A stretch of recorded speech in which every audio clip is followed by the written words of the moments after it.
Вега, друштвото за сметководствени и консалтинг услуги, составено од долгогодишен професионален тим, им нуди на своите клиенти брза, професионална, ефикасна и квалитетна услуга.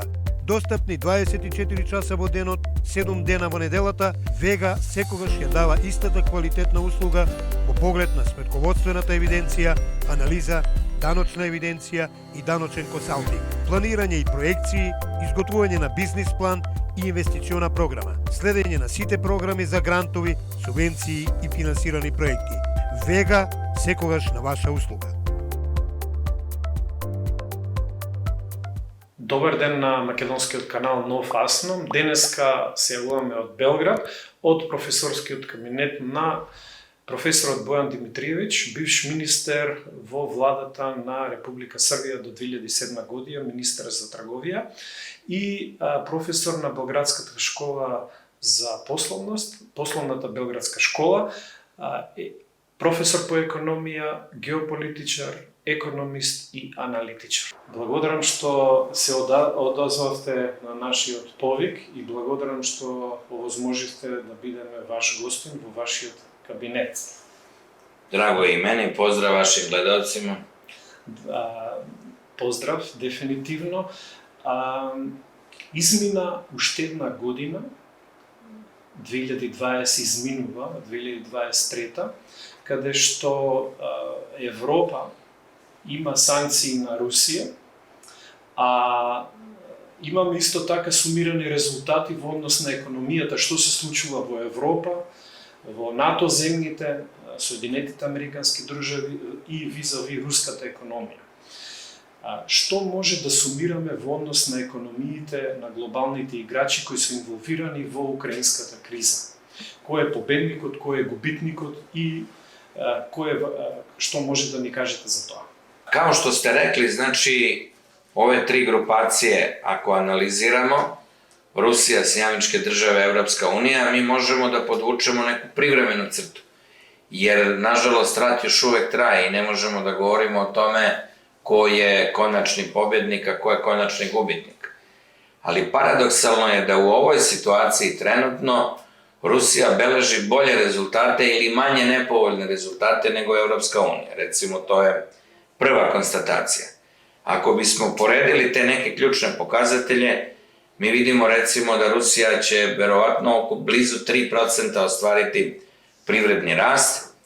Dalje, Rusija ima vrlo mali javni dug, on je ispod 20% BDP-a, ja mislim poslednji put kad sam gledao oko 17% BDP-a. Rusija ima spoljno-trgovinski suficit i suficit u platnom bilansu, znači ostvaruje veći priliv od izvoza roba i usluga nego od uvoza. Rusija ima relativno stabilnu finansijsku situaciju, znači rublja je jedno vreme jako kliznula skoro na 140 za dolar, pa se onda vratila čak na 70 i nešto. Sad je negde između 85 i 90, ali to što je malo kliznula čak nije loše za rusku ekonomiju, jer podstiče do nekle izvoz. Ima ekstremno nisku stopu nezaposlenosti, negde ispod 4%. U ekonomiji se 3 do 4% nezaposlenosti smatra takozvana frikciona nezaposlenost, odnosno puna zaposlenost.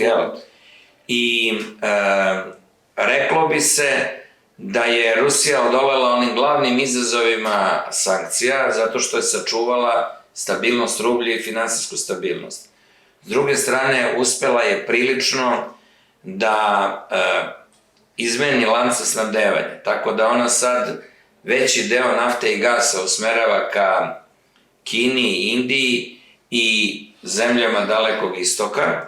S druge strane, nažalost, sada Evropska unija kupuje rusku naftu preko Indije i preko raznih vrsta posrednika, a Rusija je po svemu sudeći, zahvaljujući zemljama Evroazijske ekonomske unije, zahvaljujući Turskoj, zahvaljujući Iranu i Kini, uspela da nadoknadi nedostatak robe široke potrošnje, dobrim delom, i naravno da zahvaljujući Kini nadoknadi nedostatak sofisticirane tehnologije koja je naročito treba u domenu poluprovodnika i tako dalje. I bilo koja vrsta sankcija koja je pokušala da ograniči rusku cenu nafte i tako dalje, nije uspela, doživjela je neuspeh. Rusija sada već otvara i alternativne logističke i trgovinske koridore. Ne zaboravimo, više od 80% sveta nije uveo nikakve sankcije Rusiji. Sankcije Rusiji uvela Evropska unija, Sjedinjene Države, odnosno kolektivni zapad. Čak i pojedine zemlje Evropske unije, među kojima je Mađarska, nisu uvele sankcije u svim oblastima, jer Mađarska normalno sarađuje u oblasti energetike i atomske energije. I tako dalje, i tako dalje. Ako pogledamo na drugoj strani Evropsku uniju, mi ćemo vidjeti, znači, Evropska unija ima tradicionalno relativno nisku stopu nezaposlenosti. U pogledu fiskalne situacije stoji nepovoljnije od Rusije. Naravno, ima evro koji je još uvek relativno stabilan i garantuje u toj eurozoni tu određenu finansijsku stabilnost. Međutim, inflacija je jedno vreme buknula, bila je čak jedno vreme viša i nego u Rusiji. Sad ja mislim da će na ovu godinu Evropska unija u proseku da završi negde sa oko 6% inflacije. Međutim, stopa rasta je takva da se ona kreće negde između 0,5, 0,7 do 1%. To znači znatno niža stopa rasta nego Rusija. S druge strane, Evropa ima problem deindustrializacije i ima problem nedostatka radne snage i ima demografske probleme. I Evropa je ušla u ono što je Alvin Hansen, ekonomista, govorio, problem sekularne ili dugoročne stagnacije. Jer ako pogledamo stope rasta prosečne Evropske unije u poslednjih 30 godina, onda je rast Evropske unije u poslednjih 30 godina u proseku bio ispod 2,5%. Što znači to je dugoročno jedna niska stopa rasta. Pazite, to je vreme u kome su Kina i Indija beležile u proseku 8 i više procenata stope rasta. Evropi se sad javlja znači Evropa je na granici stagflacije. Jedna Nemačka u kojoj postoji inflacija je tehnički u stagflaciji. Možete objasniti šta je? Da, za vaše gledalce, za naše gledalce, znači stagflacija je novi ekonomski fenomen nastao početkom 70. godina, kada je zbog skoka cena nafte 74. pa 78. došlo do fenomena istovremenog rasta cena i istovremenog pada proizvodnje. To je dotad bilo nepoznato u ekonomiji. Bilo je ili samo inflacija i pregrejana privreda ili recesija. A ovo je kombinacija jednog i drugog. Zašto je nepovoljna? Zato što ako hoćete da ugušite inflaciju, vi produbljujete recesiju. A ako hoćete da podstaknete privredni rast, vi podgrevate inflaciju. Tako da, što kaže, lekovi daju protivorečne efekte. I to se dešava sad sa Nemačkom.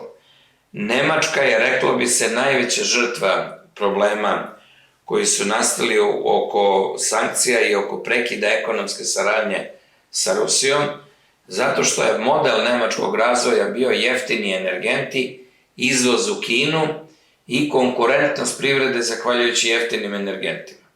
Taj model nemačkog razvoja krenuo još krajem 60. kad su Willy Brandt, Brežnjev i drugi lideri tadašnjeg Sovjetskog saveza i Nemačke pokrenuli tu saradnju.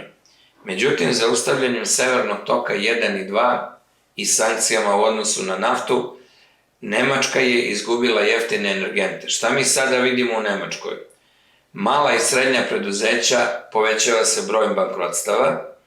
S druge strane, znatno su poskupile cene energenata, pa više nemačka privreda u pogledu cenovne konkurentnosti i produktivnosti nije konkurentna. I to što je Nemačka uspevala da recimo jednoj Kini prodaje tako kvalitetne, a jeftine proizvode, sada se dovodi u pitanje. Naravno, Nemačka počinje da gubi kinesko tržište delom iz geopolitičkih razloga, pritiskom Vašingtona i tako dalje. Recimo, Annalena Baerbock, koja se najblaže rečeno ne snalazi na funkciji ministra spoljnih poslova, prosto mislim da je napravila nekoliko faulova u korist, na štetu zapravo nemačke industrije.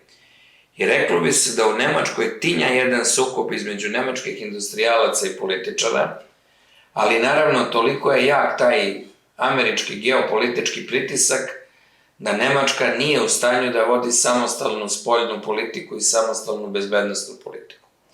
Posledica te činjenice je upravo recesija u Nemačkoj, jer reklo bi se da Nemačka će završiti godinu sa izvesnim padom privredne aktivnosti, uz naravno stopu inflacije od 6-7%, i budući da je Nemačka lokomotiva razvoja Evropske unije,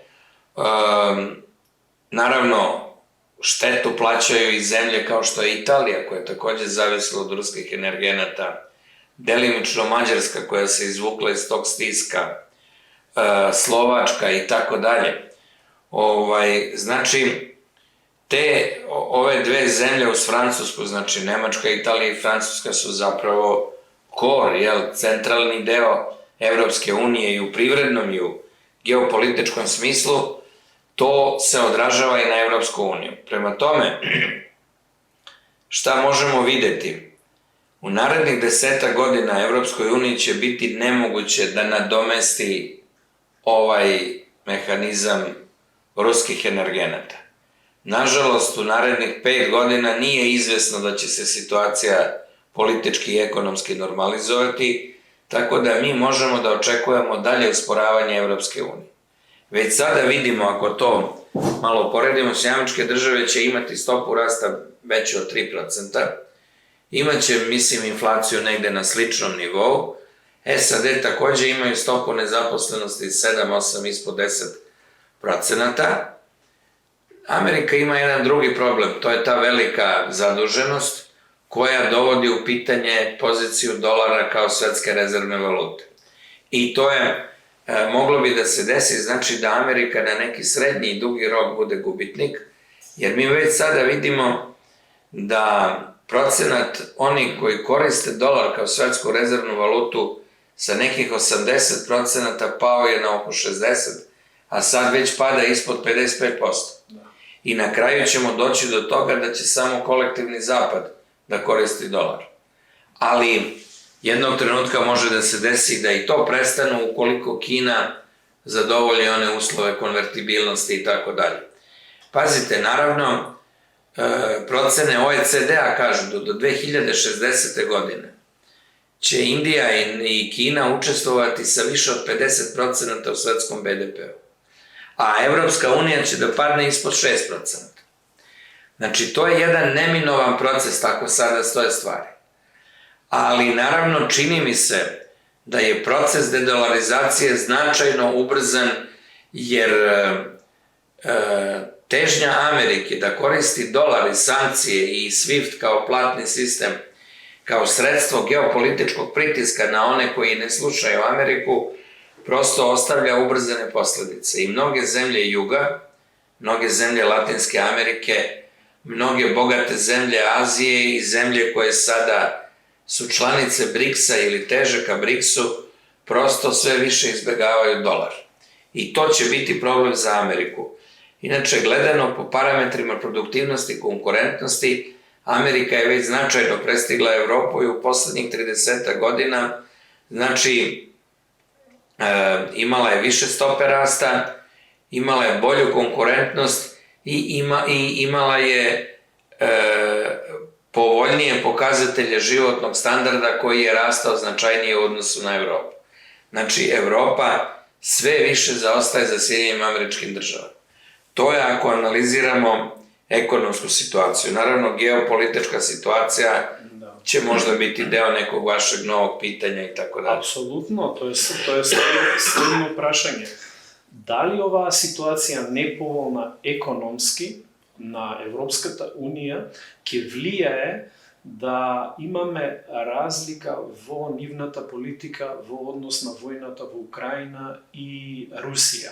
Тоест, дали може да има несогласување меѓу Европа и Соединетите Американски држави кои буткаат војната во Украина? Pa vidite, u ovom trenutku to se još uvek ne vidi, teško se čak i naslućuje. Znalo se i ranije da je Evropska unija geopolitički patuljak. i da je zapravo ona deo tog spoljno-političkog i bezbednosnog kišobrana NATO-a, odnosno Sjedinjenih Američkih Država. Prosto, Sjedinjene Američke Države su bile dominantan faktor i vojno, i logistički i finansijski u okviru te bezbednosne strukture. Znalo se takođe da Nemačka nema gotovo nikakvu samostalnost u bezbednosnoj i spoljnoj politici. Znalo se da Evropska unija nije u stanju da napravi sopstvene odbrambene snage. Međutim, u vreme jednog de Gaulea, recimo, jedna Francuska je imala kakvu tako samostalnu politiku. Bila je kakav takav samostalni faktor. Delovala je, ličila je na suverenu zemlju. Sada nam se čini, znači, da Evropska unija zapravo predstavlja samo jedno predvorje Amerike u spoljnoj politici i da nema nikakvu suverenost u spoljnoj politici. To vidimo apsolutno na primjeru rata u Ukrajini. To smo vidjeli u svim prelomnim trenucima, kad je bio rat protiv SR Jugoslavije, kad je bilo bombardovanje Iraka i Afganistana, manje više niko u Evropi nije pružio otpor. I to takođe vidimo sad u slučaju sukoba između Izraela i Hamasa u pojasu Gaze. Znači, ono što je međutim neshvatljivo, to je da Evropa recimo sledi američku politiku u Ukrajini koja je dramatično na njenu štetu. Jer ne zaboravite, Evropska unija, nemački i francuski političari, Angela Merkel i ovamo, ne znam, Hollande ili ko već beše, su bili garanti minskih sporazuma 1 i 2. I videli ste kako su oni neslavno završili. Mi u Srbiji možemo da kažemo da bilo kakav dogovor sa Evropskom unijom po pitanju Kosova i Metohije nema nikakvu specifičnu težinu. Sve što se dogovori jednostavno se ne realizuje. Od zajednice opština pa nadalje. Onda imamo i neke druge primere u kojima jednostavno dogovori sa Evropskom unijom nisu značili ništa. Imamo takođe jedan primer kako je Evropska unija sada zavisnik u odnosu na SAD. Amerika je počela jednu vrstu hladnog ekonomskog rata sa Kinom, trgovinskog rata sa Kinom. I Evropa je u priličnoj meri sledi. Iako ne postoji zemlja od koje Evropa može da ima veće koristi u saradnji nego što je Kina.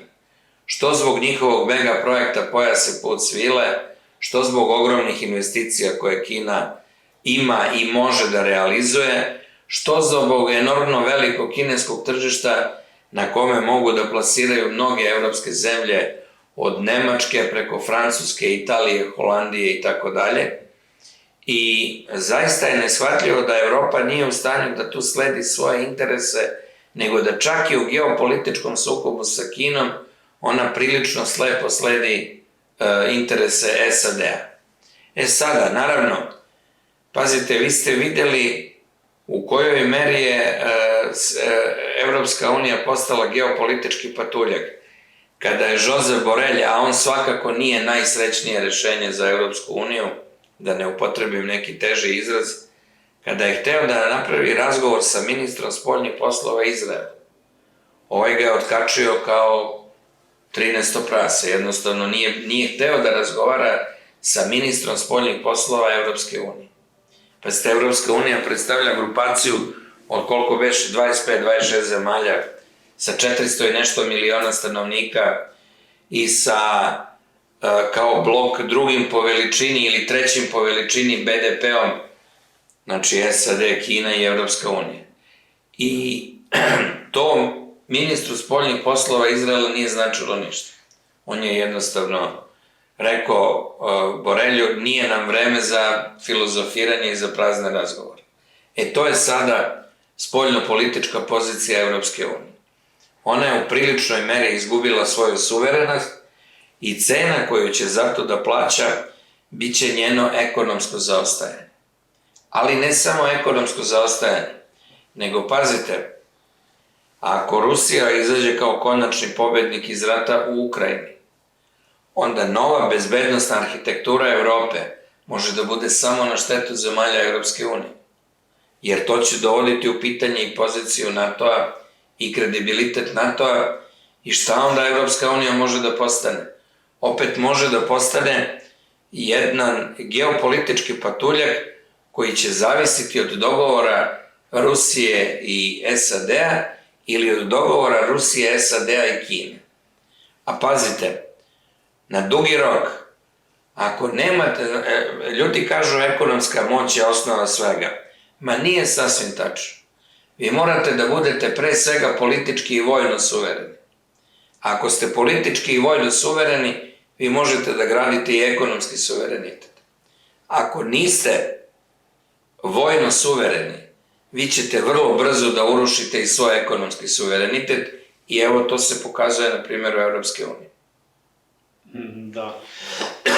Значи, треба да очекуваме повеќе од истото што го гледаме сега, зависност на Европа од Соединетите Американски држави. Mislim da mi možemo naravno da očekujemo dalje povećanje zavisnosti Evropske unije i kad se rasplete konačno sukob u Ukrajini, jedan ozbiljni dogovor između novih svetskih velesila u kome će Evropa ponovo biti predmet dogovora, a ne aktivni učesnik tih dogovora. E sad, to mi se čini kao najizvesnija varijanta. Šta je moguće?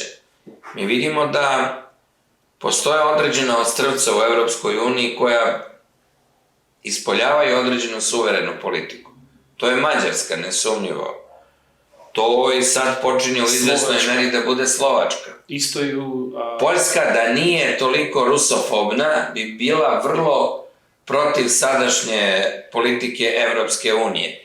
Ali naravno stoji uz ovu politiku jer ima tu neograničenu rusofobiju.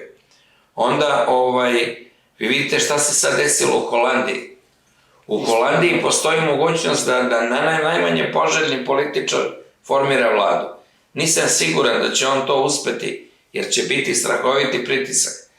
Ali šta nam je holandska javnost, a to su najtvrđi pripadnici Evropske unije i jedna od najbogatijih zemalja, jedna od zemalja koja je najmanje trpela razne vrste sankcija i ratova i tako dalje, nama je dobar deo, ako ne i većina Holanđana poručila da ne želi ovakvu evropsku politiku. Što znači da možda dolazi vreme kada će evropski birači smoći snage, mi ne znamo do kojih će granica da poraste alternativa za Nemačku. Ja mislim da će oni pokušati da tu grupaciju uruše svim silama. Ali vidite kako su uspeli da Italijane prevedu žedne preko vode, jel? Pa na kraju krajeva imate primer Grčke koja je prevedena žedna preko vode, pa imate primer vaše zemlje koja je na referendumu rekla jedno, a onda kao da nije ni bilo referendum. Znači, bit će tu velikih otpora, ali nema nikakve sumnje da evropski birači poručuju da više ne žele da budu mlađi brat Amerike i da poručuju da bi Evropa trebalo da počne da vodi jednu samostalniju politiku koja bi naravno imala i svoje spoljnopolitičke i bezbednosne i ekonomske konsekvence. Međutim, Evropa više nije u stanju da izbaci lidere koji recimo, šta ja znam, Vilija Branta ili Kola ili Francuska jednog de Gaulla, pa čak šta god mislili o Velikoj Britaniji, imala i ona neke premijere koji su, što kaže, više naginjali ka toj suverenoj politici. Znači, da li će Evropa smoći snage da napravi ovaj zaokret ka suverenizmu, sledeći prvenstveno svoje interese, vreme će pokazati. Ja se ipak bojim da Evropa nema snage za to. Kompletno javno mnjenje, sve institucije, razni pipci duboke države, do te mere su ovladali tim društvom da ono prosto nema snage da napravi jedan iskorak, nego da će opšti rezultat ipak biti to postepeno potonuće. Да. Каква последица сето тоа ќе има на нашите простори? Балканските простори кои не се дел од Европа, БиХ, Crna Gora, Srbija, Makedonija. A pazite, tu ima nekoliko stvari. Prvo, naravno, svi ćemo mi podeliti sudbinu zemalja koje su veće od nas. Znači, nijedna zemlja sa ovih prostora nema snagu da deluje kao neki samostalni faktor. Tako da i u bezbednosnom, i u spoljnopolitičkom, i u ekonomskom smislu, znači, dešavat će nam se ono što se dešava i onim faktorima koji odlučujući opredeljuju našu poziciju. Nijedna zemlja sa ovih prostora nije suverena. Neke možda, poput Srbije, budući da nisu u NATO, još uvek imaju kakav takav prostor da makar slobodno pričaju. Ali u mnogim aspektima, znači, i tu ne postoji suverenost. Međutim, pazite, recimo, Slovenija, Hrvatska, Makedonija, Crna Gora, plus naravno sve zemlje u okruženju, ali ajde, govorimo, ovo su zemlje iz bivše Jugoslavije, su članice NATO-a. Dok god postoji NATO, one će težiti ka toj vrsti politike, koja podrazumeva malte ne jednu vrstu rata protiv Rusije, u kome se učestvuje direktno ili posredno.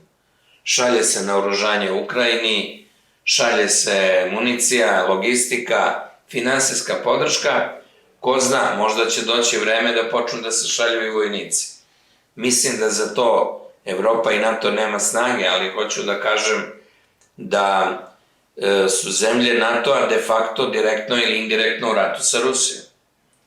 S druge strane, a naravno, do juče su maksimalno zavisile od ruskih energenata i nema prave alternative tome. S druge strane, zemlje kao što su Slovenija i Hrvatska su dodatno članice Evropske unije. Znači, ta stega je dvostruka. A zemlje kao što su Makedonija, Srbija i tako dalje, kako stvari stoje, nikada neće postati članice Evropske unije. Ili će postati članice nečega što na ovu sadašnju Evropsku uniju više neće da liči. 3-4 koloseka, periferija, centar i tako dalje, ako opstane, ko zna u kojoj će formi opstati. E sad, šta je tu problem, znači, u ekonomskom smislu? Veliki problem je što su sve ove zemlje, od Srbije preko Makedonije pa nadalje, ekonomski prilično zavisne od Evropske unije. Recimo, Srbija ima 2/3 ukupnih investicija stranih dolazi iz Evropske unije. Skoro 70% spoljno-trgovinske razmene je sa Evropskom unijom. Naš izvoz u dobroj meri zavisi od konjunkture Evropske unije. Ako raste u Evropskoj uniji izvoz, onda ćemo mi prodavati više. Znači, Srbija, pa verovatno ni Makedonija, ne može očekivati nekakve visoke stope rasta ako u dugom roku u Evropskoj uniji ne ide dobro. Jer izvor naših stopa rasta je konjunktura u Evropskoj uniji. Tako da, to je znači što se tiče toga. I videlo se takođe na primjeru rata u Ukrajini i COVID-a, koliko zapravo se inflacija lako izveze u zemlje Zapadnog Balkana, takozvanog, i tako mislim, to opet Zapadni Balkan je izmišljeni termin, jer to geografski nije Zapadni Balkan, to je Centralni Balkan. Ali ajde sad da ne ulazimo u sitna crevca. Znači, inflacija je takođe dobrim delom posledica toga. Srbiju još džene, jer Srbija nekako pokušava da nešto uradi s Kinom i Rusijom. Ali, na primjer, bilo kakav pokušaj Makedonije ka nekoj većoj samostalnosti može u startu da bude ugušen, recimo izostankom neke finansijske pomoći ili tako nešto. Ili nemogućnošću da se pristupi međunarodnom tržištu kapitala. Čas posla će zemlja da klizne u neku vrstu valutne nestabilnosti i onda i to malo privida stabilnosti će nestati. Tako da nisam, znači, optimista što se tiče ekonomske perspektive zemalja bivše Jugoslavije. Manje više, znači, one će u ekonomskom smislu imati stope rasta koje ne mogu da smanje naš. Pazite, nama su potrebne stope rasta od 6, 7, 8, 9%, da bismo u nekom razmaku od 30 godina mogli da smanjimo nivo naše ekonomske nerazvijenosti u odnosu na Evropu. Očekivati u ovoj situaciji, to evo, Srbija će izgleda ovu godinu završiti sa nižom stopom rasta nego Rusija. A Rusija ima sankcije najmoćnijih zemalja sveta. Ja u ovom trenutku ne znam koliko se očekuje stopa rasta za makedonsku privredu u ovoj godini. Nešto помалку од српската, која од прилика 2,9, мислам дека е српската, повеќе од 2%, меѓутоа помалку од српската економија. Da, pa eto, ali pazite, to su niske stope rasta. Да.